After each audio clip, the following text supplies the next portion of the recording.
السلام عليكم ورحمة الله وبركاته. ازيكم يا حبايبي، عاملين ايه؟ النهاردة هنتكلم عن موضوع، عن مرض من امراض الدواجن اللي بيصيب الدواجن، ويعتبر من اخطر امراض الدواجن، وهو النيوكاسل. هنعرف ايه هو النيوكاسل، ايه اعراضه، ايه اسبابه، وايه طريقة او طرق العلاج. هنقول ان النيوكاسل هو مرض فيروسي شديد العدوى وسريع الانتشار، وهو يعتبر من أخطر أنواع الأمراض للدواجن. في منه نوعين، نيوكاسل معوي ونيوكاسل عصبي، وهو بيصيب الدواجن والرومش، وبيسبب نافق كبير جدا، وبيتسبب في انخفاض معدل النمو بالنسبة لدورات التسمين. يعني لو جايبين دورة للتسمين ده، لو حصل لها نيوكاسل ده بيقل من معدلها، بيخليها ما تنموش بسرعة، بيقل من وزنها. برضو لو في بالنسبة للدجاج البياض، لو انا جايبة دجاج بياض ده بيقلل برضو من انتاج البيض، وده طبعا بيسبب خسائر كبيرة جدا، لانه ممكن يوصل الدجاج ان هو يقطع بيض تماما وما يجيبليش اي انتاج بيض، وبيكون شديد الخطورة بالنسبة للدجاج والرومش. اما البط والوز فبيكون هم بيقاوموا العدوى وبيتحملوها، لكن برضو ان هم ممكن يتصابوا بالعدوى او بيصابوا بالفيروس وبينقلوه للدجاج والرومش. يعني هم ممكن يقاوموا المرض، لكن هم بينقلوه للدواجن والرومش. احنا قلنا ان هو في منه نيوكاسل معوي ومنه عصبي. ممكن يظهر على شكل فيروس بيصيب الامعاء والمعدة، وممكن نلاقي الطيور بيحصل لها نفوق بسرعة وكمية كبيرة، وبيموت بأعداد كبيرة ومن غير ما يظهر اي اعراض. بنلاقي ان هو بيصيب الفيروس ده، بيصيب الحنجرة والجهاز التنفسي، وبيكون على هيئة ايه، بلاقي الدواجن عندها عطسة، وبيبقى في اصوات غريبة ظاهرة منها ونهجان. ممكن يظهر على هيئة فيروس بيصيب الجهاز العصبي، وده بيسبب اعراض عصبية، والعدوى بتنتقل بسرعة عن طريق لا اما عن طريق الزرق او الافرازات. بالنسبة للطائر اللي هو بيبقى مصاب، بينقل العدوى عن طريق الافرازات، عن طريق العلف.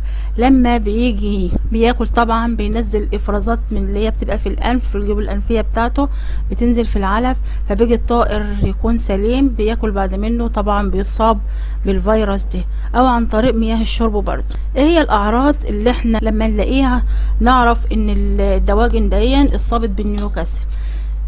بنلاقي الدواجن اكلها بيقل، مش زي الاول، مش زي اكلها زي ما كانت بتاكل في الاول. برضو بنلاقي الطيور المصابة ريشها منتفش، وعندها اسهال اخضر مائش، عندها صعوبة في التنفس. بنجد برضو ان هو في خمول للفرخة او للدواجن اللي عندي، سواء رومي سواء دجاج ابيض، اي نوع من انواع الدواجن. بنلاقي في العين بتبقى تكون ملتهبة، بنلاقي في افرازات في الانف نازلة منها. بنلاقي الطائر المصاب بيموت في وقت قليل، وده بتكون هي الاعراض المعوية بتاعتها. بالنسبة للاعراض العصبية، وده بيكون اشد خطورة وسريعة العدوى، وبتظهر على شكل مرض في الرقبة. بنلاقي الدجاج اللي عندي حصل له التواء، سواء الرقبة ملتوية لفوق او لتحت او للجنب، بلاقي شكلها الرقبة كان يعني التواء في الرقبة.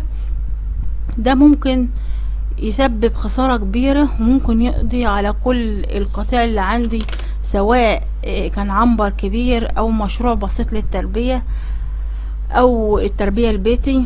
ده بالنسبة للأعراض اللي بتظهر امام. لكن لو الأعراض مش ظاهرة فبعرفها عن طريق التشريح، سواء بقى لو وديناه لدكتور بيطري، او لو احنا شرحناه على ايدينا بنفسنا. بنلاقي ان في التهاب شديد في الحنجرة، في افرازات مخاطية، في بقع نزفية، بلاقيها مبقعة نقط مدممة كده في الامعاء بتاعته. فلازم لما نلاقي فرخة بالمواصفات دي او فيها الحاجات دي، بعزل الفرخ المصاب بسرعة، لانه بيبقى شديد العدوى، وممكن يعدي كل القطيع اللي عندي، في خلال يوم واحد. ايه هو العلاج بقى؟ ده بيكون بالتحصين في مواعيد معينة. بالنسبة للعلاج البيطري بيكون بياخد في الاول تحصين بلقاح هيتشنر B1، وده بيكون في عمر 7 ايام في المية، وده بيتحط في مياه الشرب. تحصين بلقاح التحصين بلقاح هيتشنر B1، وده بيكون في عمر 7 ايام في مياه الشرب. تاني حاجة بحصن بلقاح نيوكاسل الميت، وده بيكون في عمر من 10 ايام الى 11 يوم، وبيكون حقن في العضل، ما بيتحطش في المية. تالت حاجة بيكون تحصين بلقاح كولون 30، وده بيكون في عمر 18 يوم، وبيكون عن طريق مياه الشرب. رابع تحصين وهو بيكون بلقاح كولون 30 او لوساتا في عمر 28 يوم، وده برضو في مياه الشرب، وده بيكون بقى عن طريق اي دكتور بيطري، وبيكون التحصين ده بيكون الصبح بدري في الصباح. وطبعا التحصين ما بعرضهوش للشمس. ده بقى بالنسبة للعلاج البيطري. ممكن استخدم معاه اعشاب برضو عشان يطهر لي بالنسبة للنيوكاسل لو انا عايزة استخدم بقى اعشاب او اي حاجة دي، لان الفرخة بيكون هبطان طبعا، عنده هبوط جامد عشان الاسهال اللي عنده ده بيبقى اسهال اخضر ومائي. فانا عشان اعالجه استخدم له حاجات تطهر المعدة بتاعته، فاستخدم لا اما اعصر له ليمون في مية الشرب بتاعته في السقاية، لا اما عندي برتقان ممكن اعصر برتقان برضو واحطه له.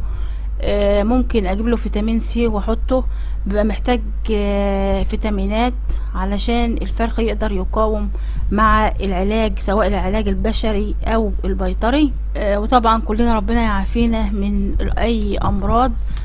طبعا لازم عشان نتفادى من الاول اي مرض من امراض الدواجن ده، طبعا لازم يكون فيه نظافة بالنسبة للعنبر والمكان اللي هيتحط فيه، او سواء لو تربية بيتي او حاجة لازم اطهر المكان بالديتول بالكلور باي حاجة.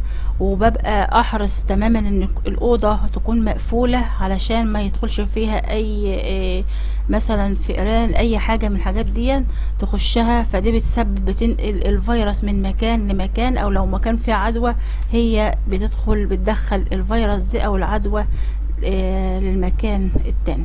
وبكده ان عجبكم الفيديو لايك للفيديو، اشتراك في القناة، نفعل زر الجرس عشان يوصلنا كل جديد ومفيد عن امراض الدواجن وعن افكار وطبخ وكل حاجة بتحبوها من قناتكم فكرة وطبخة ومعلومة. والسلام عليكم ورحمة الله وبركاته.